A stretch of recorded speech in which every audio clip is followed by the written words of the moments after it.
അസ്സലാമു അലൈക്കും വറഹ്മത്തുള്ളാഹി വബറകാതുഹു. ഒക്ടോബർ 7 റബീഉൽ ആഖിർ 4 പ്രഭാത നമസ്കാരം കഴിഞ്ഞു. അൽഹംദുലില്ലാഹ്. നമ്മുടെ വീഡിയോ കാണുന്ന എല്ലാ കുടുംബങ്ങളിലും അള്ളാഹു അനുഗ്രഹങ്ങൾ എത്തിക്കട്ടെ. അതുപോലെ പ്രയാസങ്ങളോ ദുഃഖങ്ങളോ അസുഖങ്ങളൊക്കെ ഉണ്ടെങ്കിൽ അതൊക്കെ അള്ളാഹു തരണം ചെയ്തു തരട്ടെ. അതുപോലെ അസുഖങ്ങളിൽ പ്രത്യേകമായിട്ട് അള്ളാഹു കാമില ശിഫ നൽകട്ടെ. ഈ ഭവനത്തിൻ്റെ മഹത്വമുണ്ട്, പരിശുദ്ധമായ ഹറം.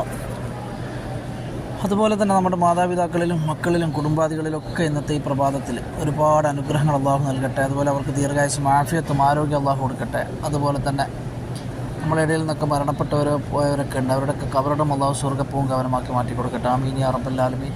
എല്ലാവർക്കും സ്നേഹത്തിൻ്റെയും സമാധാനത്തിൻ്റെയും ഒരു നല്ല ദിനം പരിശുദ്ധമായ അറമിൽ നിന്ന് ഇന്നത്തെ പ്രഭാതത്തിൽ നേരുകയാണ്.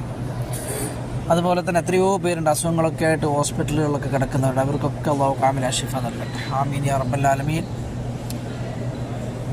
അതുപോലെ നമ്മുടെ നാട്ടിലൊക്കെ മുസീബത്തുകളൊക്കെ അള്ളാഹു നീക്കി തരട്ടെ എന്ന് പ്രത്യേകം ദുആ ചെയ്തു.